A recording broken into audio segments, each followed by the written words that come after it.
So, hello everybody, and welcome to this episode of CFO 4.0. So, this is a bit of a milestone. We've actually got onto the show today is Paul Barnhurst. For those of you who haven't heard of Paul Barnhurst, where have you been? But you probably know him as the FP&A Guy, which is how I did and how I knew him. So, he is also the host of two other podcasts, so FP&A Today and the Financial Modelers Corner. And I'm really excited to have him on the show today because he's one of those that I personally follow and I've seen his posts and they've always been fabulous. So I want to say a massive welcome to Paul. Fantastic to have you on the show and thanks for joining me.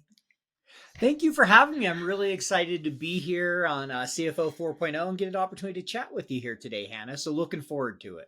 Yeah, and then we were just saying before the podcast that we should be experts at this, right? We've got a podcast host on both sides, so if things go terribly wrong, well, I think I probably need to look at my hosting skills. So firstly, Paul, I guess just let's start off with a bit of background. So, how did you end up as being known as the FP&A Guy? What was your journey? So it's kind of a funny story. For me, it started, I don't know, 7 years ago. I reached out to a guy when I was looking for a job. And I said, hey, I'll give you a Starbucks gift card for 30 minutes of your time. And the person said, I don't want your gift card. I want you to write an article for my website. I remember thinking, I suck at writing, but okay, I'll write one. I wrote one. He asked me to write a couple more. That led to doing things on LinkedIn and starting to build a following, posting more and more. I got invited to some webinars. And somewhere along the line, one day I threw out the hashtag the FP&A Guy. And I almost moved away from it and someone else used it again and it ended up sticking. And I decided to brand myself as that, which has worked out really well because it's how people know me. Sometimes I've had people be like, "No, you're the FP&A Guy, right?" Not knowing my name, but knowing that I'm the FP&A Guy. So I figure that's what I've done well with the branding. And about a year and a half ago, 2 years ago, when I started thinking of starting my own business, I decided to use that name and really, a number of different opportunities came together and launched with that branding. And just for those perhaps that haven't seen much on LinkedIn, what sort of tell us a little bit about what you talk about and that side of things. Sure. So yeah, on LinkedIn, I'll usually post 6 days a week. And, first is obviously about financial planning and analysis, but it can vary. Once a week, I might be posting something about Excel. Another day, I might be sharing a podcast episode I did. I have the show FP&A Today where, we're interviewing a guest about FP&A. So, hey, what's business partnering? What is, how do we create value? How do we better present? How do we think about financial modeling? It's really just anything around FP&A. I'd say there's 3 areas probably most people know me for. First is software and tools, because I have a list of all the different FP&A tools in the marketplace. I've talked to the vendors. I've put together a guide. A lot of people know me for Excel because before I branded as FP&A Today, I had a website called Excel Reviews and talked a little bit about Excel. And then the third area is just general FP&A. It can vary day to day what that is, whether that's modeling, whether that's storytelling, whether that's visualization, business partnering, whatever it might be. And what do you think are some of the challenges with FP&A in today's environment? Because there's obviously a lot of volatility. What are some of the challenges that are coming back at you when you're speaking to people that are looking to develop that? Yeah, I think there's a couple challenges. I think one challenge, and this has been going on for a long time, but it continues to grow, is just the sheer amount of data and the challenges with cleaning data and getting it in a position where you can drive insights from the data. So I think that's one challenge FP&A is facing. I think some of the other challenges they're facing is one, I think there's a little bit of just the hours. FP&A has continued to become more and more demanding what's expected every year. Oh, you need to be technically good. Well, you need to be really good with social skills. You need to be good at presenting and good at influencing and good at analyzing. And so sometimes it can be overwhelming, just the sheer amount of work. So I think that's a little bit of a challenge. Like I read somewhere, and this was a few years ago, and I think it's become even more of a challenge. The hardest position for CFOs to fill, 70% said, was FP&A. So I think just the hours and meeting the demands can be a real challenge. And then, just continuing to be able to stay on top of cash flow, scenario planning, forecasting, especially coming out of COVID, from a couple of years ago, kind of changed everything and really put a lot more demand on FP&A. So I'd say those are a few of the challenges that I hear from people for sure.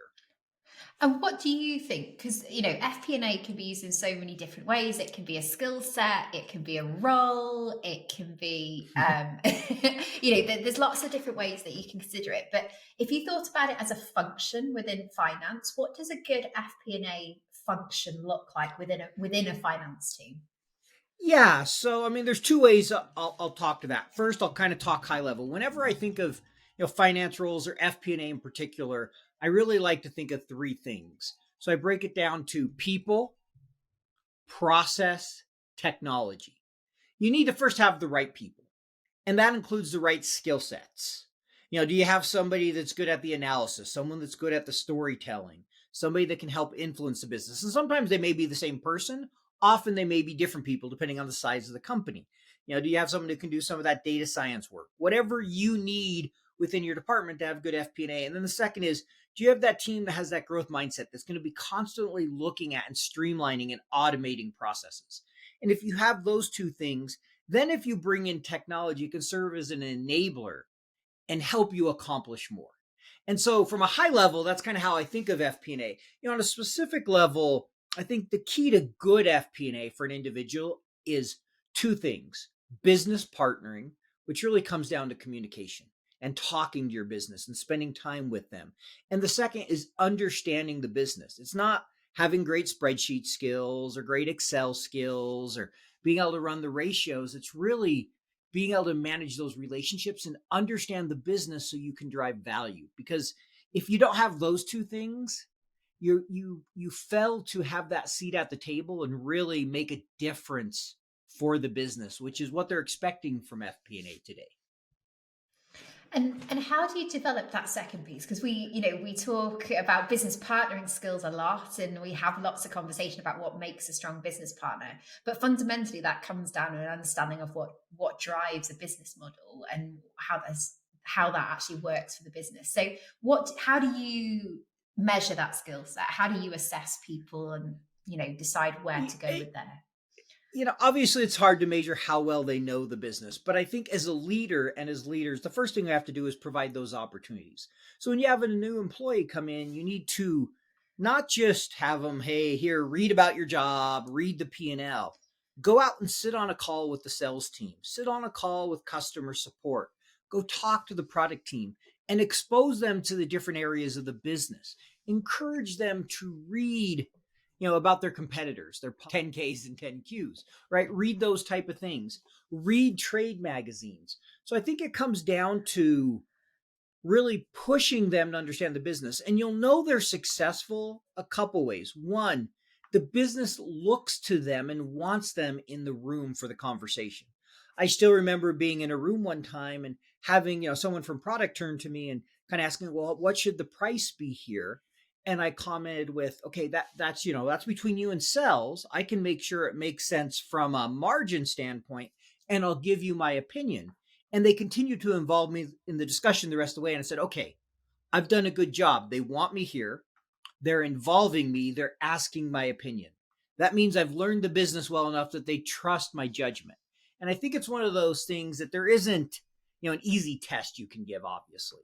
I think it comes down to seeing how the business views the FP&A person is often how you can start to understand how well they understand the business and how good of a conversation you can have with them. Because as the leader of that department or as a CFO, you should know the business really well. And if you can have those in-depth conversations with them, that's a sign they're learning the business. They're really starting to understand the economics so they can add value beyond just the financial numbers. And when you talk about, obviously, we talked about financial modeling. So how does financial modeling fit into the FP&A piece? Where do you see that sitting? Yeah, it's a huge role, right? When you build a budget, you're building a financial model.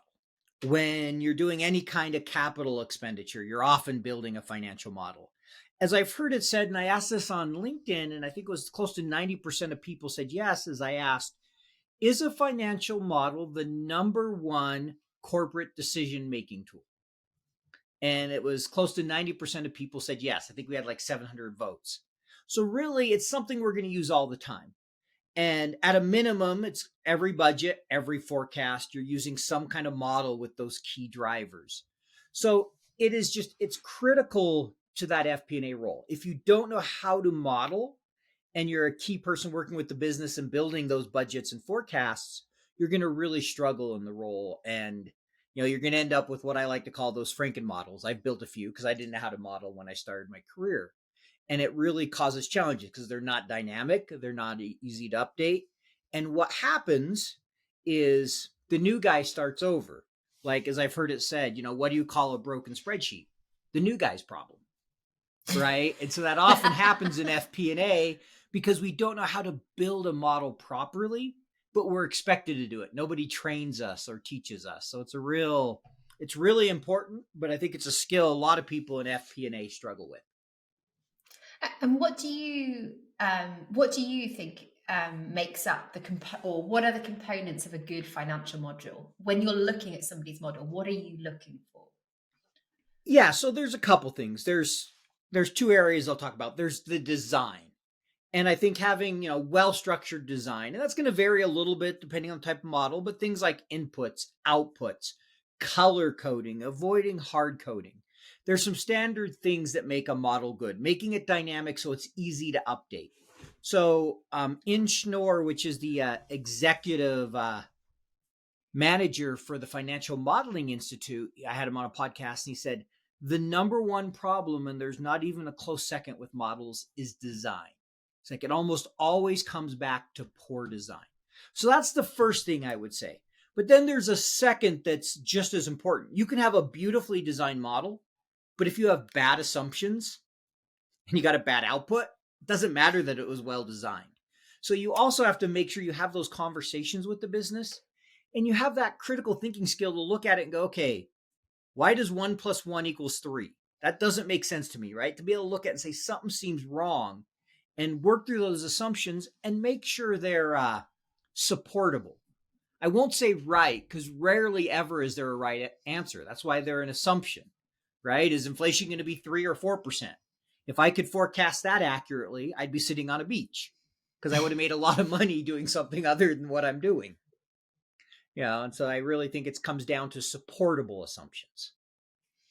And so when a CFO is obviously working with their modeling team, they're looking to put a good model together, what is the process you would suggest they follow? Like, what's the steps that make up a good modeling process?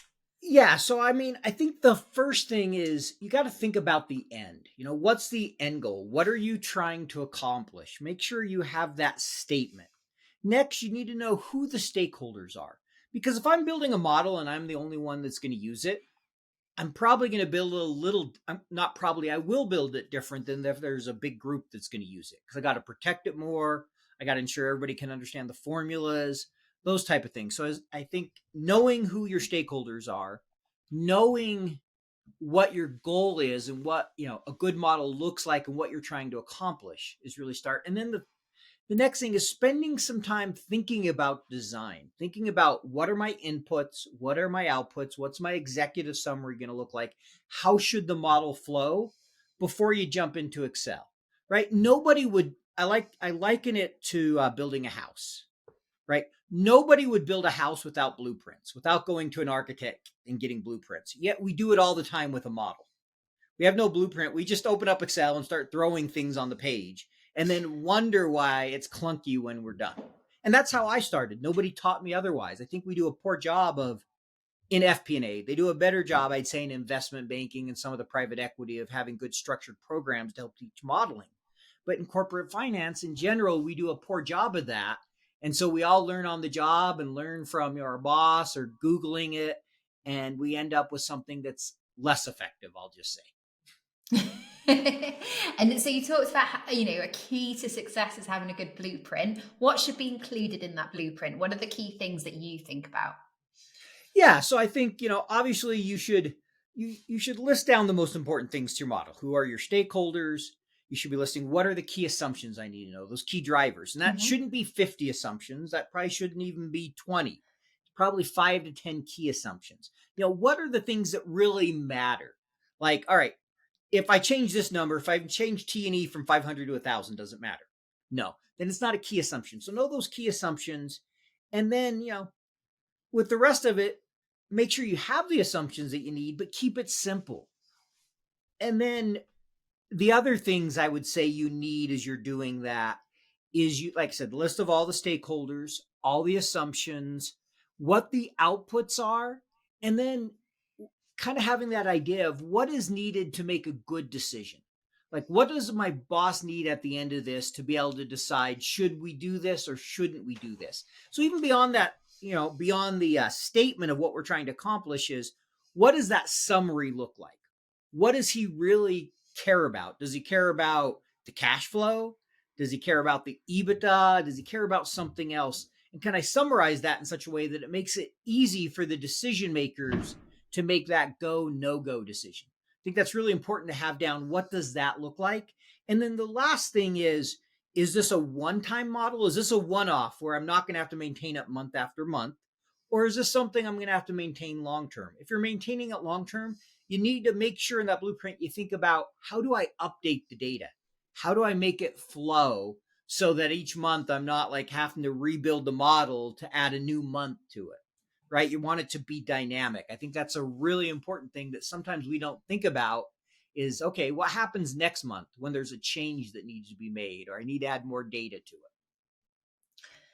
it? And when you're looking at the models, what are some of like if somebody gave you like the give me the 5 no, definitely not, the absolutely must not do's, the watch things to look out for, what are those on your list? What are the things that you hear that make you sort of scream when you So hear there's a few things definitely you don't want to do in a model. Number one is just don't hard code.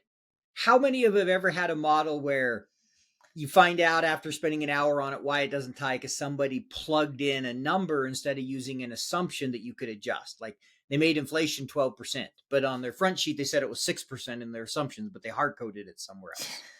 That's the biggest thing that drives me crazy. I had a guy on my show who told me one time he found a hard coded number in row 6,000.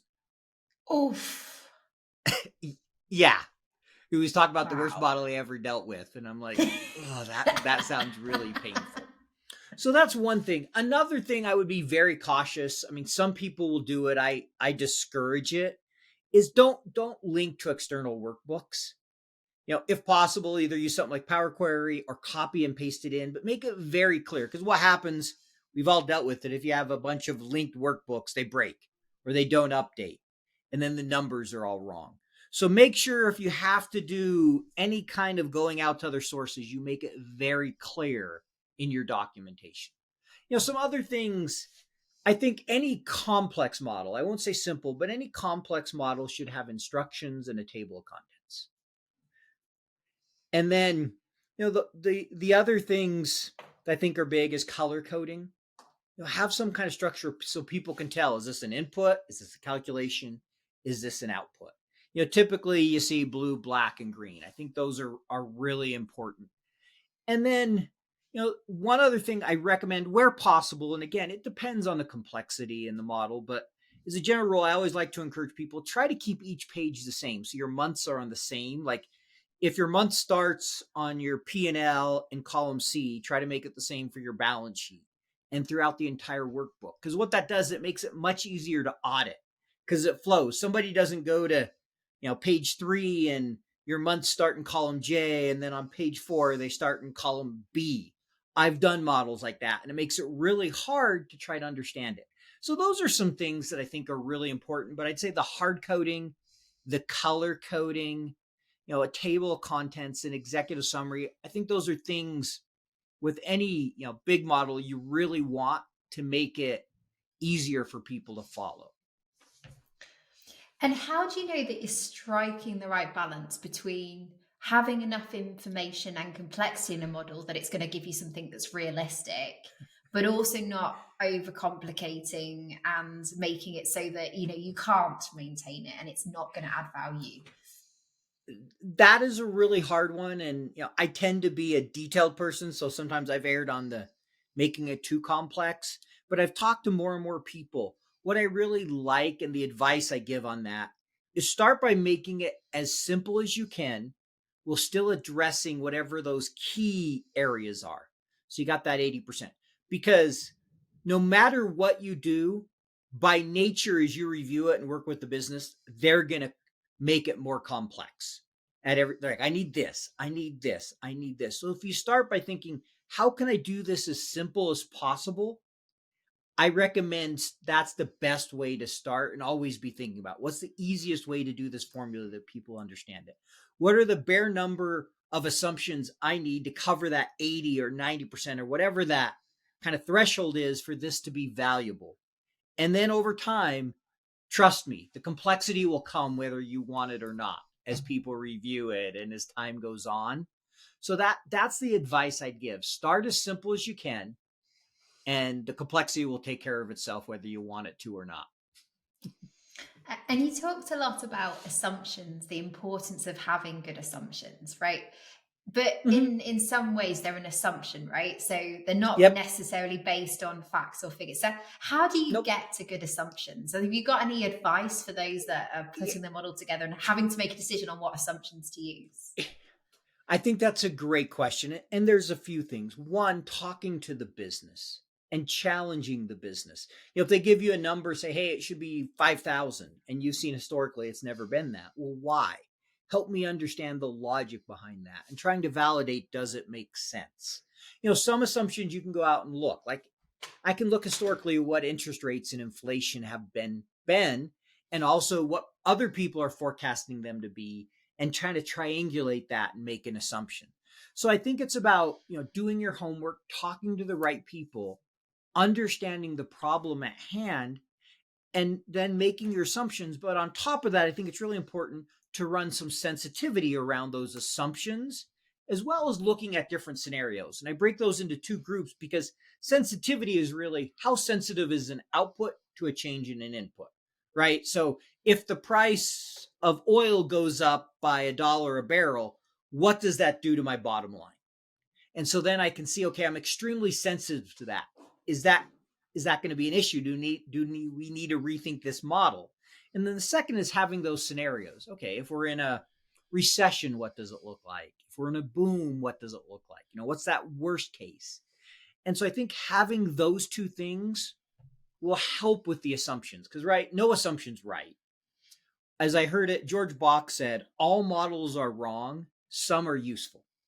And I've always liked that quote.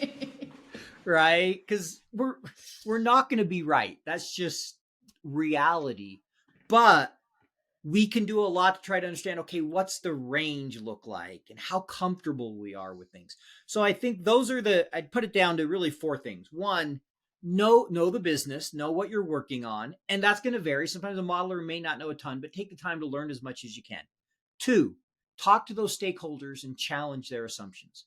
Three, run sensitivity, run scenarios. Some of that could be statistical modeling, a Monte Carlo simulation, or other things, so that you give yourself some comfort of what that range may look like and how much risk you're potentially taking on. And so financial modeling is all about predicting the future, so trying to look ahead, right? How much time should you be spending looking back on the models you've built to actually assess them? What sort of questions should you ask yourself?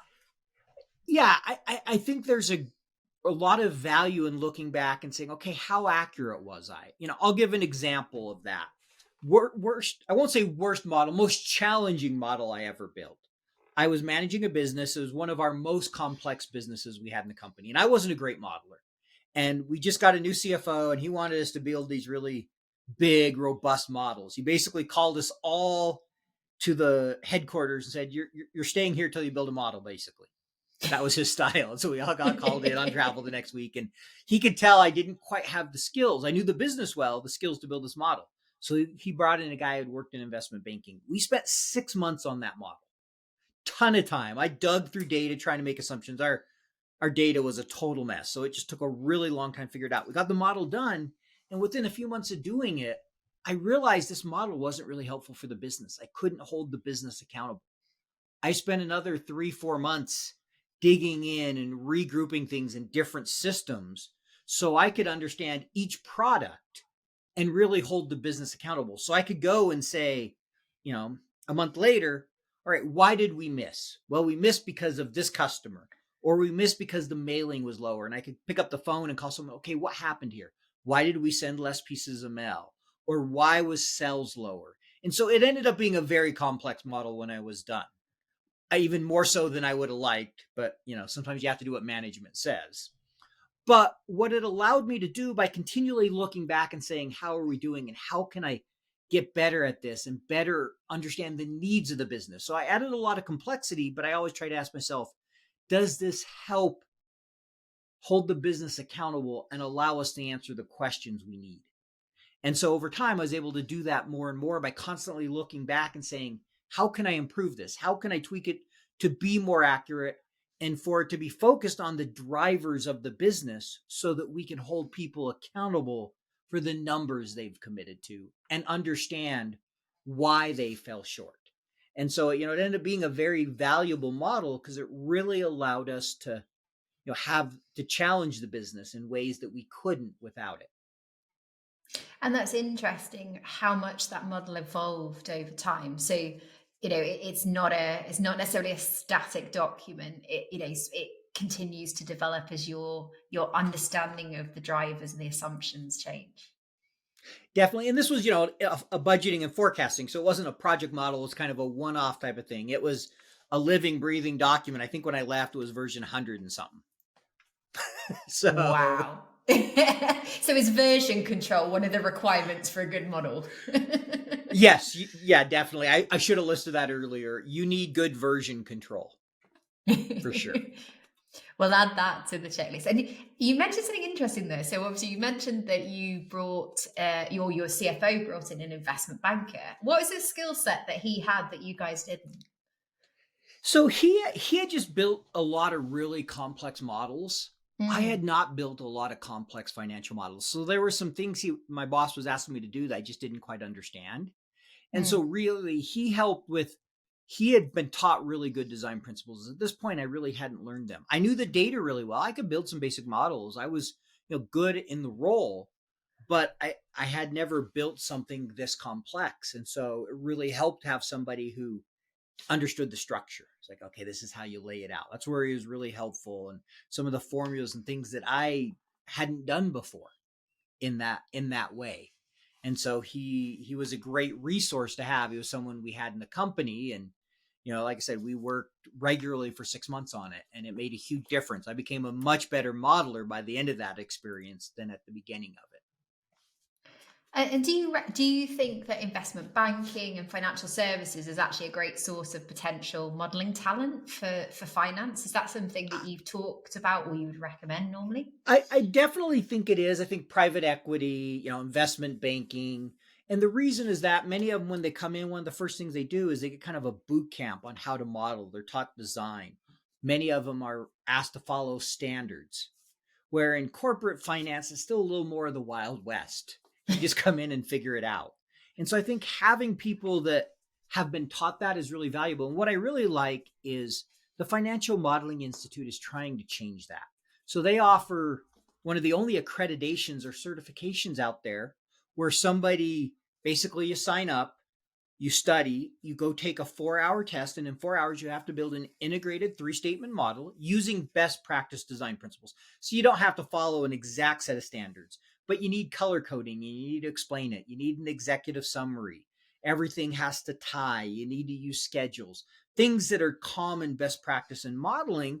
And then if you complete that in the 4 hours, you're certified. You get what's called the Advanced Financial Modeler. And I think it's a great way for employers to know, oh, hey, this person can at least meet a minimum standard. He understands what a good model looks like. He knows how to build an integrated 3-statement model. And he's invested in himself to demonstrate that by getting a certificate. So I think that's, one of the things they're really trying to do to help, continue to take it to the next level. Because, right, if you look at take M&A and deals, the lawyer has a certification. The accountant has a CPA. Most people on the deal are certified. You have no idea if the modeler is qualified or not, in the sense of there's no certification that says, hey, they've demonstrated a proficiency in this area. They're just somebody, so to speak, you pull off the street. A little bit exaggerating, but you get the idea. I hope there's a little bit more CV reviewing that goes into there it is, than that. But And we talked a lot about the how. The how do we build good models? What are some of the components and practical elements of Mhm. that? But what about the why, right? Why is financial modeling such an essential skill to have within finance? And why should we be developing that talent?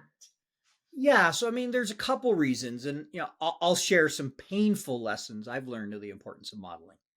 I've got some models wrong, and it's resulted in not being able to hit our numbers for the year. You know how fun it is when the business realizes nobody's getting a bonus because you messed up a model? Not not a fun conversation. Bet you weren't No. flavor of the month in the team meeting. No, I was not. Yeah, there was probably a lot of four-letter words said behind my back, but that's another story. We won't go into that. And so I think first is just the impact it has, right? If you do a poor job of modeling, especially let's say we're a public company and someone makes a mistake and you report that to the street. And so then you miss next quarter because of a mistake, not because of anything the business did. Your stock could what? Drop 30, 40, 20, whatever. Could, lose billions of dollars if you're a big enough company. Right? That's material. People lose their jobs for those type of things. Plus, people lose a lot of, value. And so modeling, can become important, one, just for the incentives around it and the way it can impact money. But I think even more important that there's an element of trust. The reason we build the plans is to plan. It isn't that we're going to be right? Nobody's going to be exactly right. If I build a model that says, hey, in 5 years, we're going to earn $10 million, odds are we earn maybe 6 or 12 or 15 or some number other than 10. But what the model, where I think it's really important, is it allows us to plan. It allows us to take an idea and a strategy and put it on paper and hold people accountable and continue to update and have those conversations. So it brings a financial lens to the goals of the company and allows people to have a target to work for. And I think that's a really important part of the modeling process that I think sometimes is forgotten in trying to get the numbers done and trying to be right with the numbers. It's really that process of planning and thinking of allocating resources and all the other things that go into making sure the strategy can tie to those financials and then tie to the operational and everybody's on the same page. And planning, if we go back to where we started, which is the planning side, which is obviously based on modeling, planning can often be like a mammoth task, especially in larger corporations, right? I work with larger corporations and I always find it really interesting. We're going into planning season. It's a bit like audit season, right? You can't do anything else but Yes. plan, right? So how should we be thinking about planning? Is it a one-time event that we just go through? Or do we, like in the current environment, do we need to be more agile? Do we need to be more flexible? We definitely need more agile. I'll go back to a poll I did on LinkedIn. I asked, FP&A professionals, is the budgeting process kind of fundamentally broken that we use? I think 70% of people said yes. Right? I mean, when you spend 6 months and the day you're done, the number is useless to a certain extent. I don't want to say the process is useless, but the number is wrong, right? You got to wonder. So we definitely need to be more agile. And that's where a few things, rolling forecasts can be very helpful. Rethinking the process, sometimes decoupling incentives and bonus from the planning process. Is there a different way you can target people so you don't have gaming going on? Because we've all seen it become political. And I see you smiling because you know exactly what I'm talking about, where people are just being political and playing games with the budgeting process versus doing what's best for the company. So there's some different approaches out there. Beyond budgeting is one where it tries to break it apart. I think it's Chili Piper used a portfolio analysis and it works well with smaller companies. So I think there's different things we can do. I think it starts with making sure you have an agile process. You're reforecasting as often as needed. Sometimes that could be twice a year if you're a very stable company. Other times there are areas you may be reforecasting weekly. Everybody asks, well, what's the ideal to reforecast? Whatever makes sense for your business. When the key assumptions change and you need to make better decisions, then you probably should think about reforecasting. And that, varies for everybody. And you mentioned some theories or some examples of processes. Tell us a little bit about those. Yeah. So, within the processes, typically what you see is everybody just doing annual budget, right? That's the standard. And what you have with annual budget is there's really kind of I'd say three key things that happen there. There's the target setting, which usually is people's bonus. There's resource allocation, how many people can you hire? And then there's the budget. And because those three are brought together, there's a lot of gaming that goes on. People will deliberately put forward a certain number, just try to get more resources, or a certain number to make sure they get their bonus, even though they don't think that's the right number.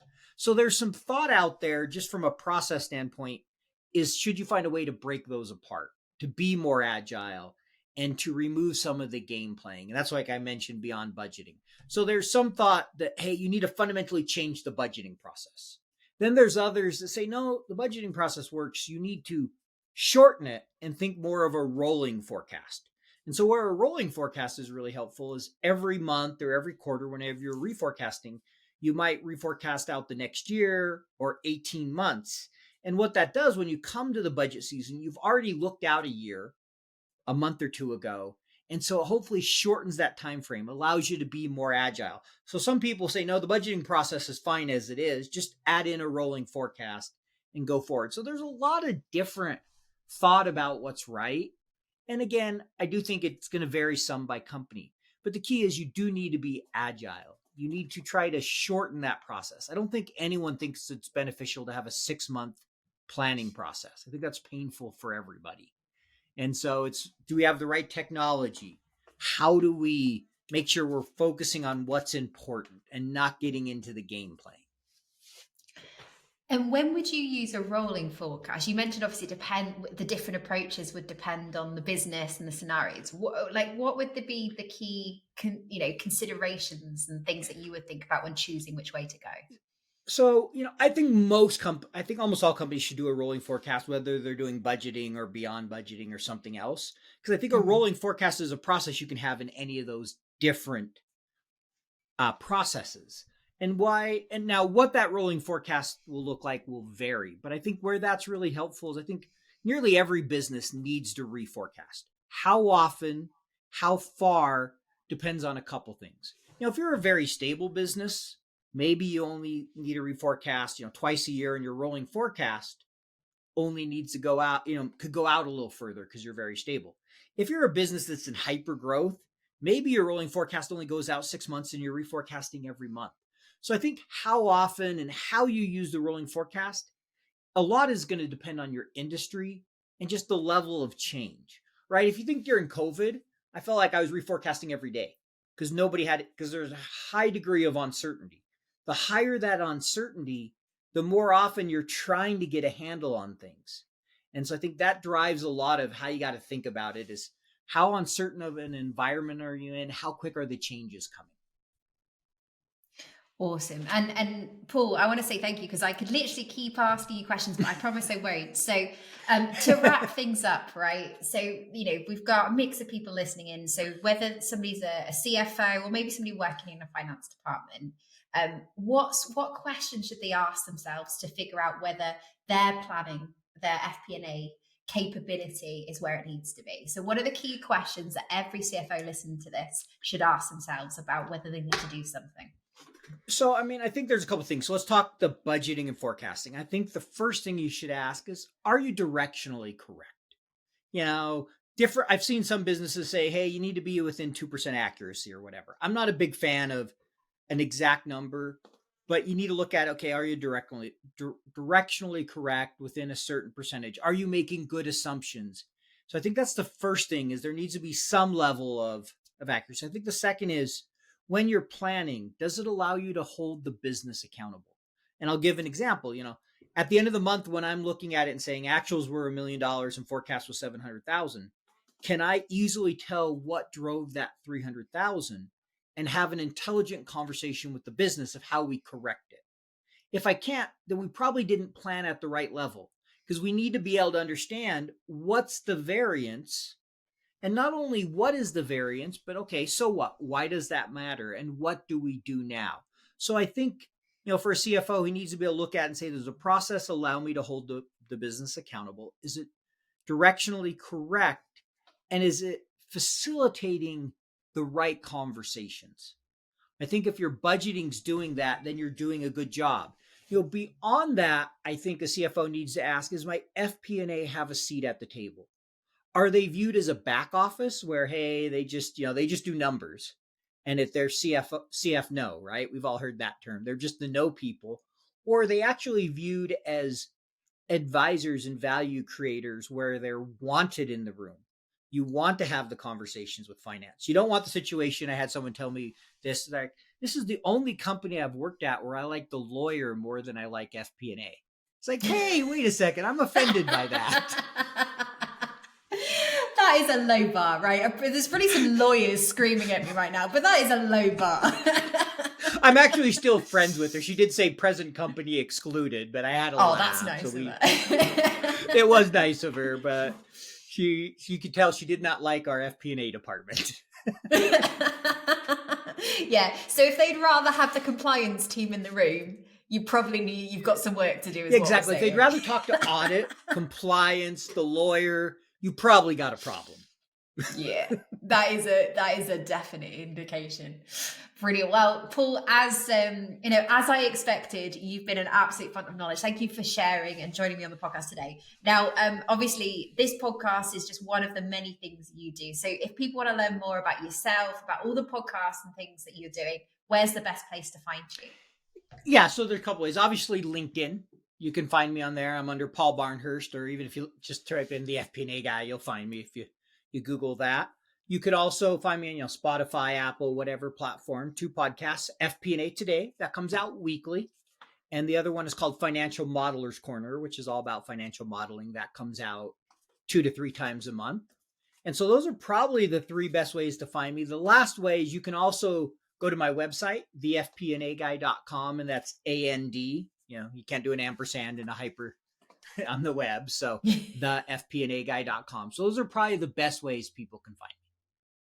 Amazing. Well, thank you so much, Paul. It's been a genuine pleasure having you on. Thank you for sharing your knowledge and insight. And I'm hoping we'll be able to convince you to come back on and one day as well. So we didn't get to half of the topics we were going to talk about, but them's the breaks.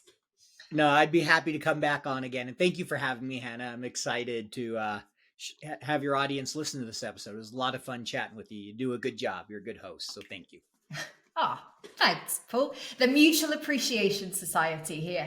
So, brilliant. Well, thank you to all of my listeners for listening. And I'm pretty sure there are some questions you wish I'd asked with all of that information coming out from Paul. So if you have any feedback, any questions you think I should have asked, and then or some areas you'd like to explore in more detail, then as always, please reach out to me on LinkedIn, via the podcast, via the website. I'd love to hear from you. And if you've liked this episode, of course, please do leave us a review. That always helps with the podcast ranking. So thanks very much for listening, and I'll see you next time on CFO 4.0.